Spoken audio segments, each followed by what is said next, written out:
I'm Chris Wehan, and this is a Lobo Live exclusive. All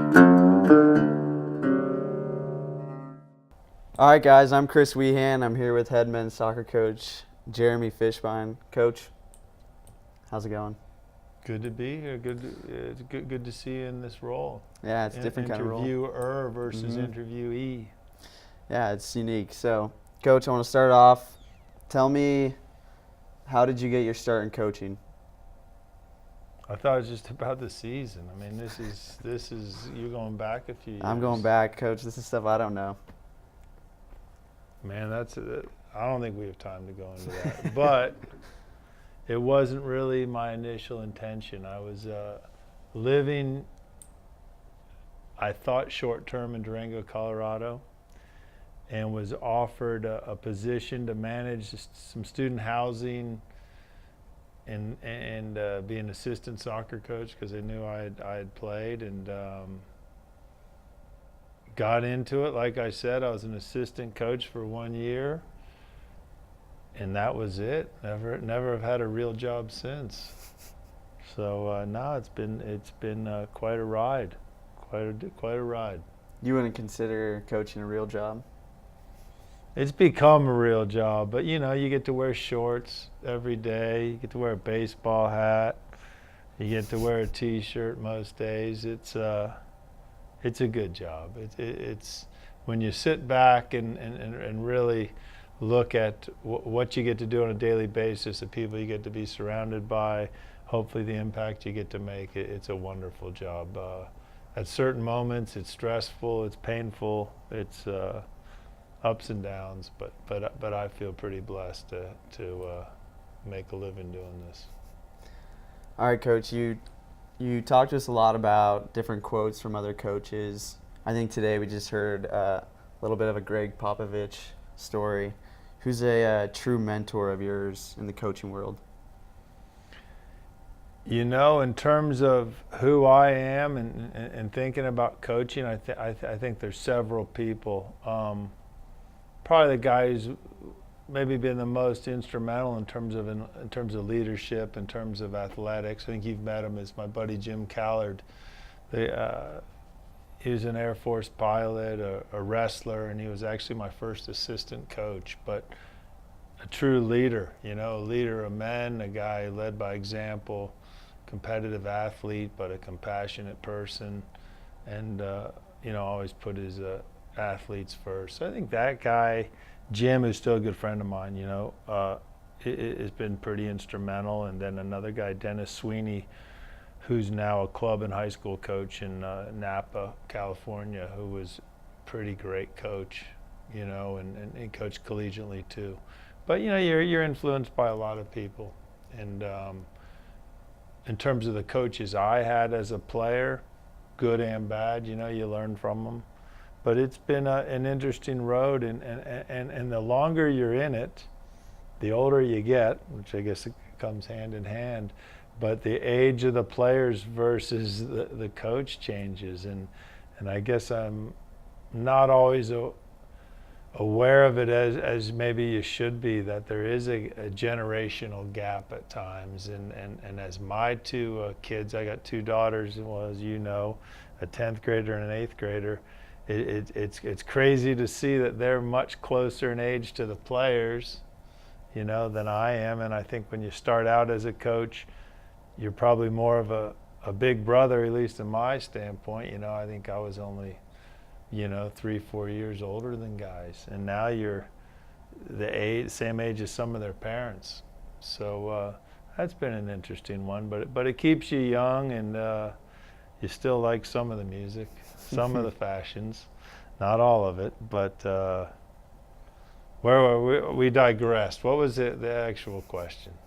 Question was, who was your my mentor. So yeah, I think that kind of answered it. Yeah. And then in this role, there's certain guys you look at in terms of X's and O's and running a team. The problem, or it's not a problem. The interesting thing as a college coach, I think it's confusing who to model yourself after at times, because the media and your athletes model Division I athletics off pro sports.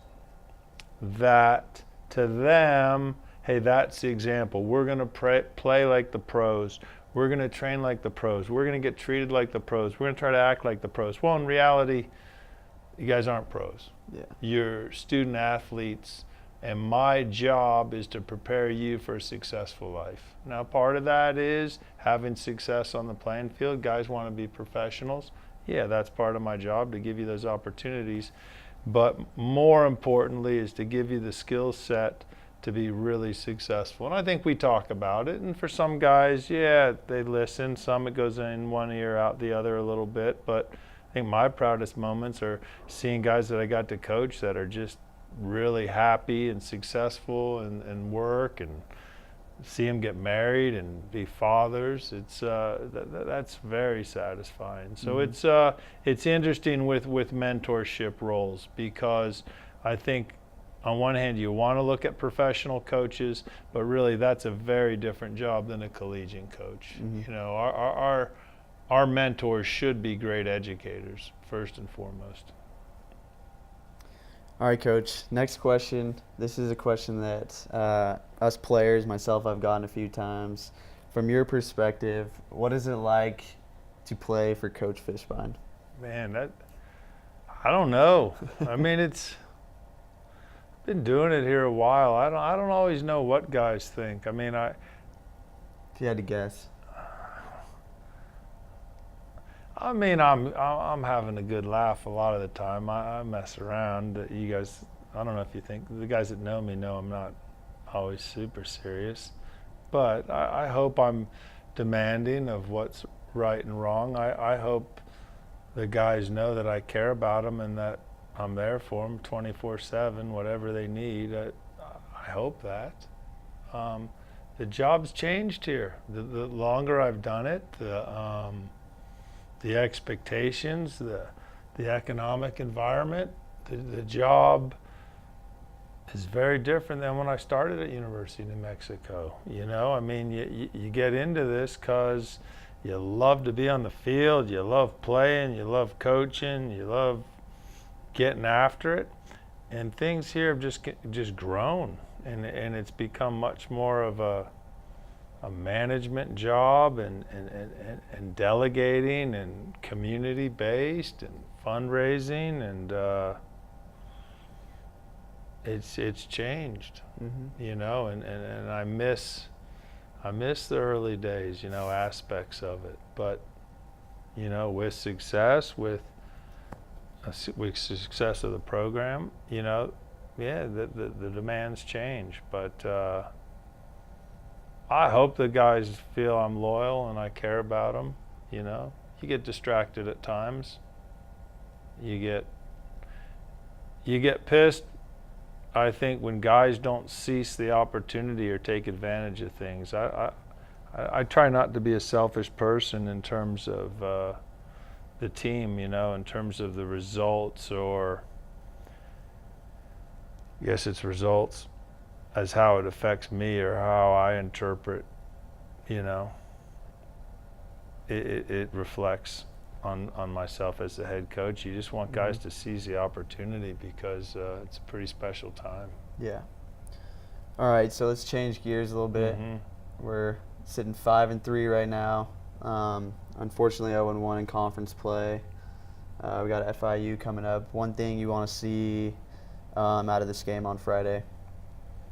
Yeah, I want to see a little bit of an urgency and a competitiveness. I think, you know, that was expressed to you guys today, and it was a challenge. I think it's not that we're casual, it's that we're really good, and we expect it sometimes it's just going to happen. And it's not easy, man. You're playing against good teams and teams who want to beat us pretty bad, that we got to have a real just urgency and a little bite to us. You know, it's not just about playing good soccer, it's also being great competitors and demanding that out of each other. And that'll be our challenge, and I think we're up for it. I feel the guys are really well prepared going into tomorrow night. Excited for it. Yeah, and I think in college soccer we're all, 18 to 22-year-olds who are competitors, the margin for error is pretty small. What is one thing you've noticed just over the years in college soccer that separates a good team from an average team? Well, it's having guys playing for the team. I mean, it starts out with the caliber of player, and then it's, we talk about it, controlling the controllables, not giving openings. A lot of it's just self-discipline and buy-in and a team concept, cohesiveness.